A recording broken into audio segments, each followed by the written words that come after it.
Grabe ang kapal. Sinusobel ni Habi yung ano, palibot ng sasakyan. Para makaalis ako ng maayos. Siya na rin daw magpapagpag. Sabi ko tulungan ko siya, wag na daw, ako na lang. Ay, ako na lang, siya na lang. Aga-aga, sabi ko nga magkape muna. Ano ngayon eh? Feels like -23.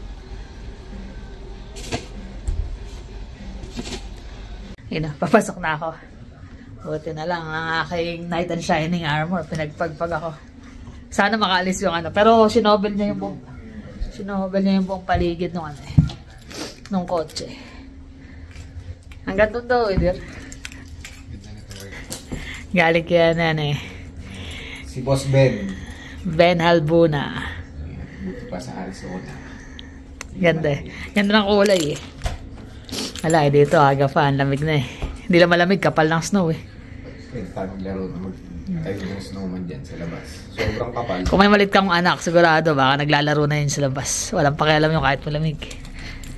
Ang ganda yung sikat ng araw, pero mamaya mag-i-snow daw ulit.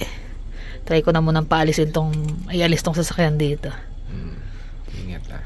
Sige, love you. Ang sikat ng araw. Alam mo, ang ganda-ganda ng ano. Alam mo, ang init, pero hindi. Ayan. So far, safe namang nakarating. Safe naman. Slow down lang talaga. Ito? Ako. Ako ang anak mo, ma. Hindi ka nakilala. Yan, mami. Anak. Anak. Ako yung tagapagmana mo. Ako yung tagapagmana sa mga ari-arian mo. Siya doon. Tawag naman, nakakainis ka naman. Ako ang nag-iisa niyong anak. Ha? Wala na kami kaagad pagka nandiyan dyan. O, wala na. Ano wala na? Diyan, o yan. Nanonood ka ng TV. Oo. No. O, yan. Sa TV nakatingin eh. Kayo ba? Ilan? Anong? Ilan kayo magkakapatid? Ilan kayo magkakapatid? 4. Oo. 4 yung inanak mo eh, 4. 4 daw, May. 4, kangina lang tayo dito. Ako pa. Nako. Gigigil. Wala nga eh. Meron ka bang gustong hilingin? Magpapasko na. Ako? Baka may gusto ka sa Pasko. Sa barko? Sa Pasko. Sa Pasko. Pasko.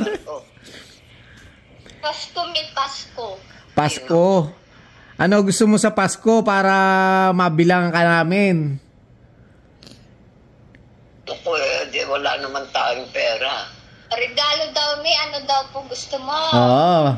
Naku, nagbabayad sila. Huwag mo intindihin yun, ma. Kami bahala. Sabihin mo lang, ano gusto mo? Ano gusto mo? Oo.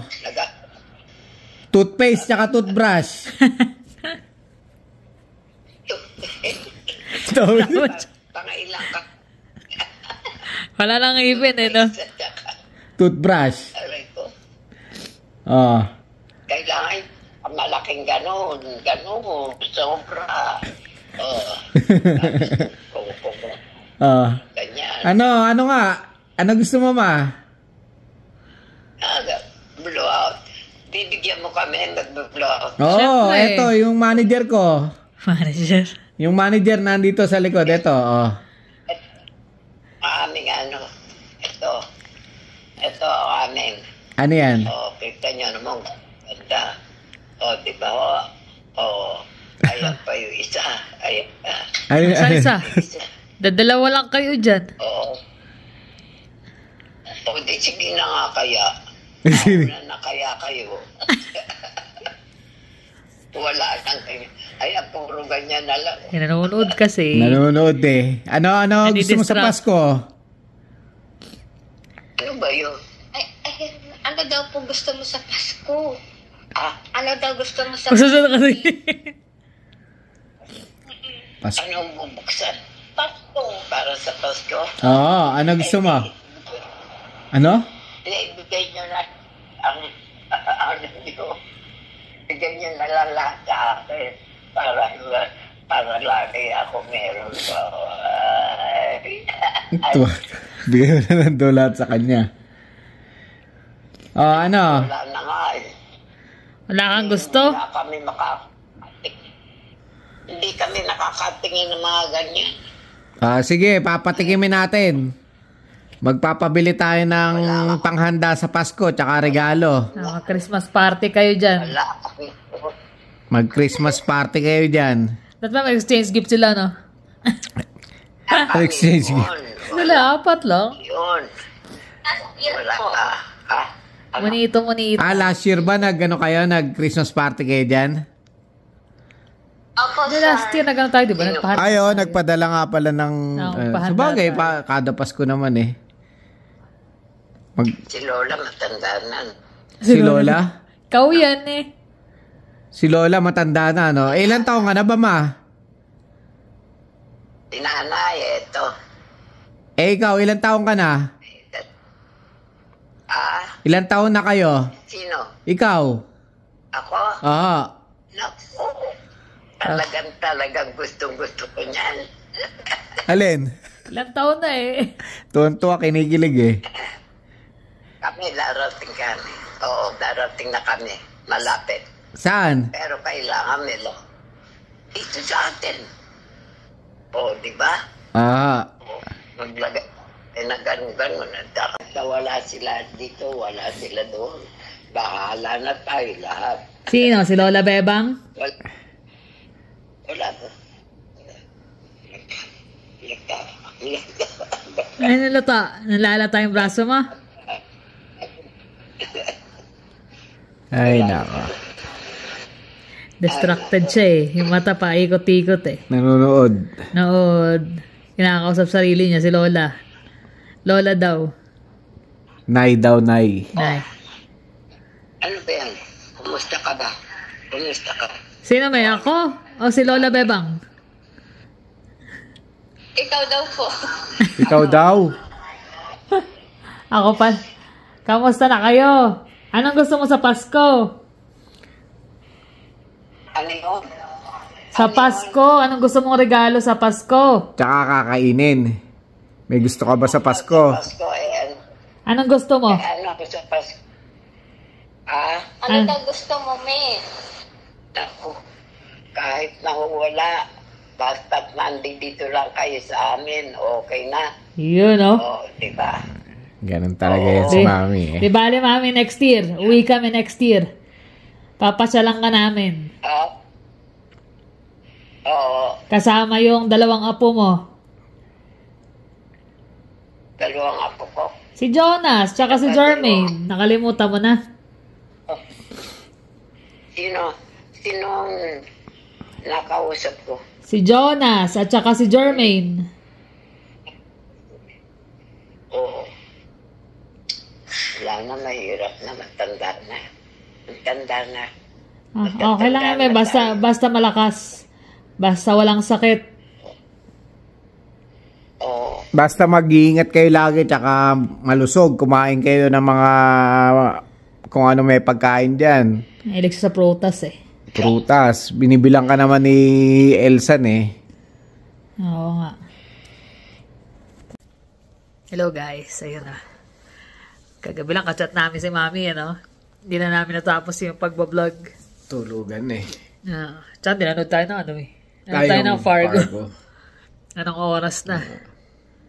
Ayan pa. Nakakatuwa din kasi masaya siya. Masaya yung mood niya. Nataw namin gusto niya sa Pasko eh. Pero ako nagtanong eh, basta sama-sama lang tayo. Ganun naman talaga magsalita si Mami. Sabi siya na, naman. Sabi na, ka mag-alala, next year. Uwi kami, pasyalan ka namin. Talaga? Sabi niya talaga? Kasi nung pagbata ka, parang lagi ka nag-expect ng regalo. Habang tumatanda ka, parang wala na. Wala na eh. Hindi, kumbaga, ano na lang, bonus na lang din yung regalo, pero parang gusto mo na lang yung company ng pamilya mo, ng Saka hindi na yung mahal mo sa hindi na buhay. yung regalo eh. Mas excited ka na yung salo-salo kayo. Yun nga, yung Kwentuhan. company, kwentuhan, kaibigan, mga pamilya, ganyan. Masaya. Ibig sabihin, tumatanda na talaga tayo dito. Hindi, nag-expect ako ng regalo sa'yo eh. Ayun ako. Nanonood nga rin kami ng yung mga balita rito eh. Nagkakagulo na rin kasi. Ang dami na nangyayari. Montreal. Alam niyo naman, di ba, pumunta nga si Taylor Swift. So, halos nayanig ang Canada. Hindi lang Toronto kasi kahit dito sa Alberta may mga lumipad pa na dumayo talaga. Dumayo papunta Actually, isa yung girlfriend ni Jonas tsaka yung kapatid. Buong pamilya, di ba? Nagpunta sila nanood. Pero magkati lang nanood. Ay, magkati lang. Pero kasama yung magulang. Pero hindi sila nanood doon. Nag-stay lang sila sa hotel. So yun. Parang huminto yung oras sa concert eh. Pati mga Taylor Swift. Kahit sa radyo eh. Si Justin Trudeau, ang aming PM, ayan. Kaso nagkakagulo na. Sumasayaw pa siya doon. Nakita pa siya ron. Walang masama. Pero tao lang naman din kasi. Pero sabihin, dapat ang focus mo yun. Gaya nung nangyayari sa Montreal, di ba? Pero dapat yun, siyempre, may mga close contact bodyguard yan eh. O may tumawag, nagkakagulo na rito, di ba? Kahit anong okasyon yan, pag may tumawag na ganun, may iba na to. Kakagulo na. Kasi nagkakaroon ng mga radicalism doon sa mga protesta eh. Ang hirap naman din mag-comment doon kasi syempre. Ano nila yun eh, kumbaga. Kumbaga iba-iba na paniniwala. Tapos yung isa pala doon, yung isa may franchisee owner ng franchise ng Second Cup. Yung nagtaas ng Ayun? Pinasara. Kaya para sabi pinasara daw yung second. Tapos sa ospital ng mga ng mga Jews yung yung Second Cup na yan. Ay nako. Eto pakita lang namin tong pati mga nangyayari. Things are out of control. Last weekend, 9 people were injured when a stolen BMW crashed into a bus in Toronto. Ayan ang mga nangyayari ngayon dito. Who stole the car were out on bail. One of them for violent robbery. While this incident was particularly horrific with the number of people injured, it's not just a Toronto problem. It followed many similar incidents over the past few months. Pero ayun, muntik na yung babae, tumatakbo. Muntik ang bilis tumakbo ng babae. It's not just stolen cars. Last week, over 100 gunshots were fired during a shootout in downtown Toronto. 2 of the men arrested in the shootout were out on bail. And just this week, a man facing attempted murder charges cut his ankle bracelet after being allowed out on bail. In September, 1,500 charges were laid against 16 people for large-scale theft. Ang dami yan. All 16 of them were lahat nakakalabas ng bail, nakakapag-bail sila. Sobrang luwag ng Ontario's carjacking task force. Ayan, carjacking. Yan pa, sa number 1 yan. 124. A man arrested after breaking into a person's home earlier that month. It was then too revealed that he was out on bail. In Edmonton, a woman arrested after assaulting a police officer last month. It was then revealed that she was out on bail for alleged first-degree murder. Also last month, a man was arrested after allegedly shooting at a police officer. Once again, he was out on bail. Out on bail. So yeah. Before more lives are lost. Police across Canada have sounded the alarm bells too. They too have called on the Liberals to reverse their weak bail laws. That's why we need jail, not bail, for repeat violent offenders. And to put an end to the violent chaos in our streets. Share this video if you agree. So yun, naano nga namin yan, na panood namin yung mga debate nila sa Kasi napanood namin eh. Sobrang taas na talaga ng crime rate eh. Biro nyo, sa carjacking na lang, yung chief of police pa ng Toronto, sabi, ilagay nyo na lang yung key fob or yung susi ng kotse nyo dyan sa harapan ng bahay nyo. Para hindi na kayo pasukin ng mga magnanakaw. Pag sa bungad, kung saan daw mas makikita na yung susi, para hindi na hindi na papasok sa loob ng bahay. Diba? Katuwiran ba yun? Imbis na higpitan nila yung mga ano nila eh. Anong klaseng policing yun? Anong klaseng pagpupulis yung mga ganun? Eh, mas maigpit pa sa Pilipinas. Makaharap ka ng ano. Saan yung grabe ngayon, bail? Ayun pa, yung bail. Oh, lahat sila siyempre, mga syndicate yung mga nandiyo dyan eh. Kung paulit-ulit may pera naman, kakabail, wala lang. Gagawin at gagawin, biro mo, murder na. Bail pa rin. Bail pa rin, convicted murder na. Tapos kung meron man may nakulong, ilang taon lang ang sentensya. Actually, nung nakaraan niya, di ba yung sa Omni News, yung, yung Pilipino na model, nabangga siya. Nabangga siya yung tinamaan yung sasakyan niya, nagmamadali yung truck. Tapos, agad-agad may mga polis, nahuli siya. Nahuli yung yung driver ng truck. Yung pala, ninakaw yung truck. Tapos may mga drugs yung loob ng truck. Yun lang. Yun, yung mga ganong bagay, hindi na dapat pinapalabas yun ng kulungan. Kasi alam mo na gagawa ng ano yun. Saka pag nagawa na yun, gagawin uli nun. Oo, kasi tapos ganun lang pala ka-easy mag-bail. Ganun lang pala, nakakalaya naman pala tayo agad. Kaya pinakita yung saan, di ba? Ilan yung nahuli, puro lahat out on bail. So ganun din, hindi sila nadadala. Paulit-ulit lang na ginagawa yung mga krimen na ginagawa nila. Catch and release nga raw ang nangyari, sabi ni nung bail nga naman, babayad bail lang. Pera. Pera pa din. Saan mapupunta yung pera? Di syempre sa mga pulis yan, sa mga sa mismong government din. Sana higpitan nila kasi. Tapos yung mga rally, kabilaan pala. Kabilaan. Kagaya na lang nun sa Rebel News, yung kung sino pa yun, yung sino yung mga reporter, siya pa inuhuli. Nire-report lang naman nila. Mga pro-Hamas, mga Hezbollah na yun, mga... Kanya-kanya ng Kaso syempre nga dahil nga sobrang ng Canada sobrang dami ng iba't ibang lahi nandito. Mas marami pa rin sila Kaya lahat related sila sa mga kaso masama, rally. Okay, sana kung yung rally na tahimik Hindi, gulo Gaya sa Montreal. Ang dami na sila. Babasag na pati mga sakyan, may sinunog na mga sakyan. Pwede maging riot na talaga yun. Na malaking riot yun. Pati mga inosente, madadamay, di ba? Actually, sa Pilipinas, hindi basta-basta na magagawa yung mga ganyan Magra-rally sila na tiga-ibang bansa ka, magpo-protesta ka na gano'n. Di ba, sa embassy, mga nagtatry din sila magprotesta pero binobomba kagad sila ng bombero. Ng water cannon dun. Dito wala Dito wala. Pinoprotektahan pa ng mga ng mga pulis, sila ang binabantayan. So mas lalong, kaya naman pala, okay lang, gawin natin. Yung kasama ko nga dati na pintor, bago siya naging pintor, ano siya yung sa 7-Eleven, panggabi raw siya. Lagi raw siya ninanakawan May sabi raw nung mga pulis saka nung may-ari ng 7-Eleven, hayaan mo na sila.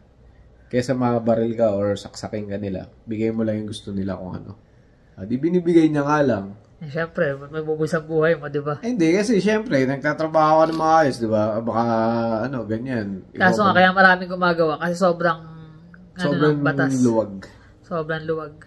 Binibigyan. Akala namin nung una, mahigpit dito sa Canada, mukhang masunurin yung mga driver, yung mga tao, nakapila, yung mga Sobra bait. Yung pala, lang yung, kumbaga, di naman sa lahat, pero nung dumadagsa na ng mga immigrants, parang nagbabago na rin yung nila lumuluwag na rin sila ng gusto Hindi ko alam ba't naging ganun Wala, alam mo na. Siyempre, kanya-kanya sila ng sa batas Kita mo nga mismo sila sa mga politika, naglalaway-away na Ay, naka. Tapos meron sila yung yung sa tax. 2 months na i-stop ang tax. Pero ilan lang naman yun. Pero pinopromote nila ng gusto.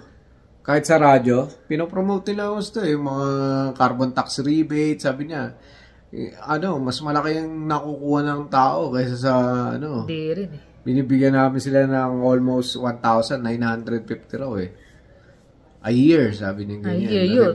Rebate. 950. Siyempre, yung 950 yung kagad. Hindi nila na a year. Tapos yung, magkakaroon daw ng rebate. Yung Ay, yung exemption ng exemption ng tax. Pero GST. pili yun, hindi lahat. Gaya ng mga prepared food, restaurant. Gaya ng mga tao hindi naman pala kayo sa restaurant. Hindi na, tapos sa damit, yung mga kids clothing, yung mga laruan. Tapos yung mga senior, hindi kasama doon. Yun na nga eh. Dapat din ang priority. Hindi kasama, di ba? Sila nga yung mga unable na magtrabaho mga senior. Dapat sila yung binibigyan ng prioridad, tsaka yung mga bata. Hindi kasama yung matatanda. Yung matatanda parang yung extra maibigay sa kanila ng gobyerno, masaya-masaya na yung mga yun. Oo. Siyempre, wala ka namang source of income kundi yung nakukuha mo lang na pension. Lalo na yung mga nandun sa inyo, lalaki na ng binabayaran ng mga yun. Ayun, yung mga big time yung mga nasa amin eh. Sa trabaho eh. Kaso hindi naman lahat nakaka-afford ng ganun, di ba? Oo, pero kung wala ka talaga rito, Cat food nga eh. Sabi nga ng mga kasama ko matatanda, kaya ka ngayon, hanggang ngayon nagtatrabaho pa rin eh. Kasi ayaw namin kumain ng cat food pagtanda.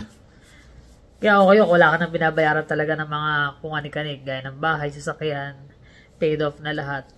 Kahit pa paano, kakasya pa. Pero kung solo ka na, halimbawa, byuda ka na, nag-iisa ka, parang hirap pagkasyahin. Mahirap. Kasi syempre, meron ka rin insurance para sa lahat ng pangangailangan mo. Mga medical insurance. Iba na, yan. Dami na nagre-reklamo. Iba na araw talaga ang ng Canada eh. Sana may ayos pa. Baka sa mga susunod kung sino man ang papalit. Sino ang papalit. Pero parang... Sana mapalitan na. Parang ayaw niyang ayaw umalis eh. Siyempre, agad mahawakan niya. Pero ilang taon na rin siya. Ilang termino na yan. Na nila, pinasa na nila yung pension nila na 2 million sa mga politicians. Sila ang mga sila yung tiba-tiba, pero yung mga tao, yung mga commoner, paano na, di ba? Bukod pa doon, yung mga nagrereklamo, ginigisa nga yung yung sa refugee tsaka sa immigration, yung mga cabinet members niya na appointed doon. Sabi, ginisa sa Senado dito sa Canada bakit daw ganun? Ilan yung papasok na refugee? Magkano yung hindi masagot ng babae, hindi masagot. Tapos yung nagtatanong, meron akong papers dito. Bakit ako meron? Ba't kayo hindi nyo alam? Alam nyo ba, sabi nga yung bawat refugee, bawat person na refugee, ang mabibigay ng gobyerno ng Canada is 82,000 a year. Pucha, mas malaki pa sa akin nakikita natin yun eh. Laki naman. Mga per family.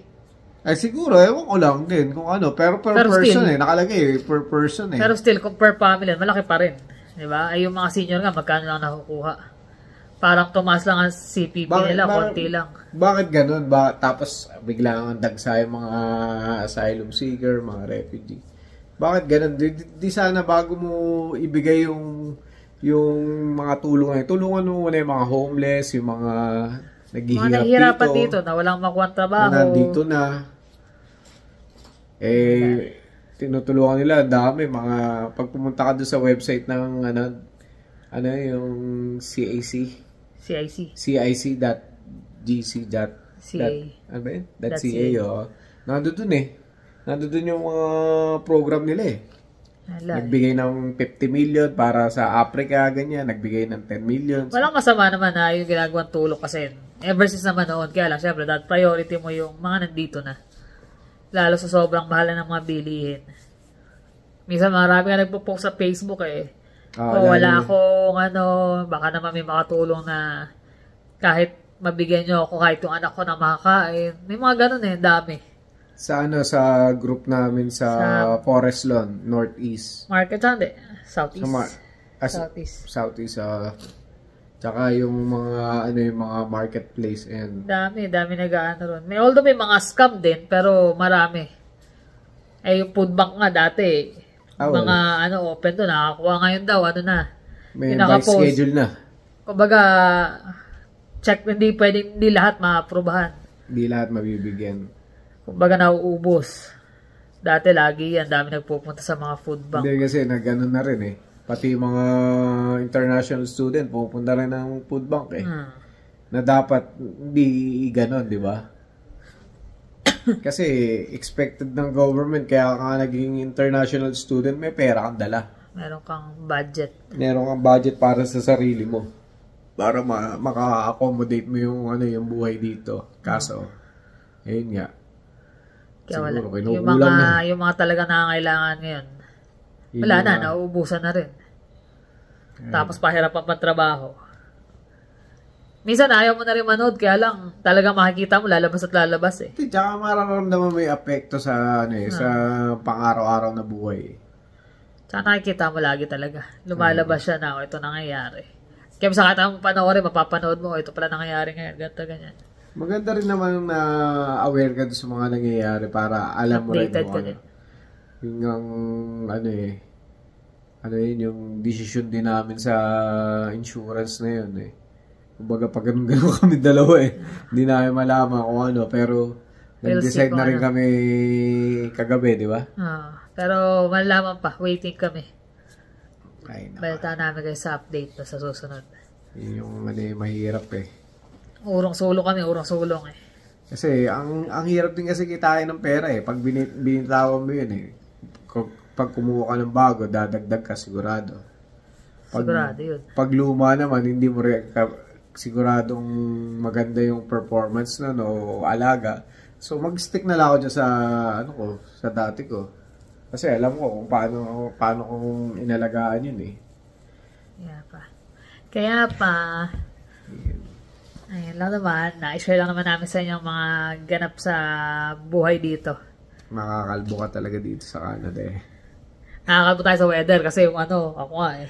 Sa problema rin minsan eh. Pero sa init banot, yung sa tubig din kasi. Pasalamat pa rin kasi syempre may nabigyan kami ng opportunity dito makapunta dito sa Canada. Oo naman. Always thankful. Yung mga nangyayaring ganyan. Part ng yan eh. Kaya alam minsan nakakapag-comment ka rin naman dahil syempre tao ka lang din naman eh. Citizen na rin naman tayo rito kaya kahit paano apektado rin tayo dyan. Kumbaga hindi naman tayo tao lang din naman tayo na nakakaramdam ng mga ganyang bagay pero syempre open din naman kami para mag-comment sa mga ganyan. Yun ay aming opinion. Opinion lamang sa disclaimer. So yung mga opinion natin, iba-iba tayo ng opinion kasi di man tayo pare-pareho ng utak eh. Iba-iba rin tayo ng paniniwala, iba-iba tayo ng relihiyon, gustuhan sa buhay, pero yun ay sa amin lang naman kasi nga dito nga sa vlog namin. Sa vlog na iba yun. Oo. Iba yung mga nila, di ba? Hindi kami pumaparehas eh. Iba-iba nga kasi, di ba? So, iba-iba ng opinion, iba-iba ng Hindi, minsan pare-pareho eh. Minsan, nagkakatugma, di ba? Sila. Pero syempre, di ba? Iba-iba talaga. Ayun ako. Wala tayong magagawa doon. Vlog nila, vlog natin. Kanya-kanya na lang ng yung mga magko-comment, nasa inyo na lang. May nag-aaway-aaway na nga sa comment minsan eh. Oo, minsan ayoko na lang din eh. Kasi mahirap pagka gano'n may nagtatalo sa comment eh. Inaaya na lang namin kasi wala kang papanigan eh. Mahirap opinion nila yun eh. Oo. Una opinion yun. Nagtatalo sila. Kagaya na lang sa lamig na yun. Yan natin. Kaya hindi lang ako kasi mahirap mag-komento doon. Iba-iba. Siyempre, kaya ka nga nag-vlog para may share yung mga nasa sa isip mo. Tsaka yung nararamdaman namin dito, tsaka yung na-experience namin. Yun eh. Yun pero yung mga nagko-comment, open naman yan. Wala naman kami problema. Kaya lang minsan, pinapas na lang namin din namin sinasagot. Dahil nga, hahaba lang at saka ayaw mo naman yung panigan eh. Dahil kanya-kanya na kanya-kanyang komento. So, paano guys? Yun lang naman. Maraming salamat. Pasensya na kayo. Medyo ako ngayon. Dahil doon sa lamig kanina. Parang nangangati yung ilong ko. Paano guys? Thank you for always watching. See you in the next vlog. Bye.